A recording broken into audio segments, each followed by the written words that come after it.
We got underway behind the safety car at 9 o'clock this morning.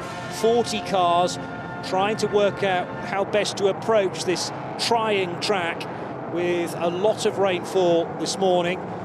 In the end, it wasn't anywhere near as bad as it would be towards the end, which would force the race into an early finish. But there was certainly no shortage of action with, first of all, the 17 EDEC Sport car skating off into the gravel behind the safety car, and that meant that some recovery for Patrice Lafargue was necessary. Then the lights on the Mercedes were extinguished and we were racing for the first time, and a really good dice at the head of the order between Julien Gerbi and Shahan Sarkissian for Team Virage and CD Sport respectively. Here they are coming out of turn 13 and into 14, but then we thought there was contact between Torsten Kratz and Oscar Bitter. In the end, that was judged to be, or Torsten Kratz judged to be, in the innocent party there. No further action on that incident, but it did significantly delay Oscar Bitter on the number 59 car, the Paraguayan. GT3, Alex Martin leading that from Hiroshi Hamaguchi. They were inseparable in the first 25 minutes, really, of the race. And a good opening stint from Shahan Sarkissian, pressurising Julien Gerbi throughout. Couldn't find an opportunity to get by, though.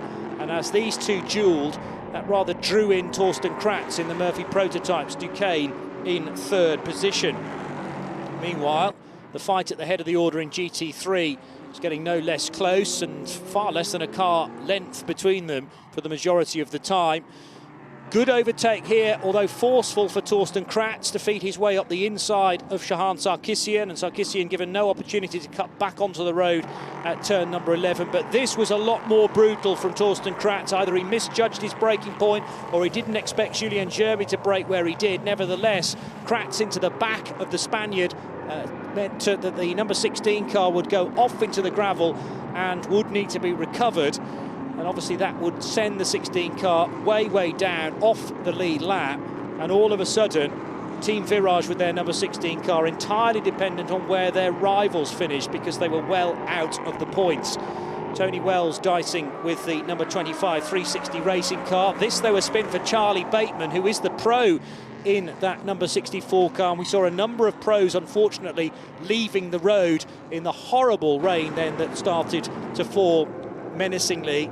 And as soon as you get golds and silver rated drivers unable to control the car because of aquaplaning, the safety car came out, and then eventually the red flag would bring an early halt to the race. We got to just beyond 90 minutes before the red flag was issued. We were due to be racing for 20 minutes more. However, the victory in GT3 goes the way of Vincent Abril in the race. The championship goes to the 10 car of Racing Spirit of Le Mans, and it's a championship to, well done to the guys in Team Virage, to Julien Gerbi and Julien Omrion. And here are the results for today's race. Nielsen Racing finishing second on the road, but after 36 laps there, given the win because of an infringement under the full course yellow and the speeds for the number 11 car, and they in the end dropped to third position. So second place for the number 2 of Kirill Smal and his teammate Fabien Michel. They miss out on the championship by 4 points. Frank Chapard third, fourth position for Tommy Foster. It's a good result for 360 Racing, fourth and fifth. GT3 honours going the way of Iron Lynx for the Lamborghini of Hiroshi Hamaguchi and Vincent Abril, but the championship to the second place car, Racing Spirit of Le Mans, their second title in as many years in the Michelin Le Mans Cup, for Arnold Robin and Valentin Hasclot. Yeah, so what a shame. It was a good race in parts.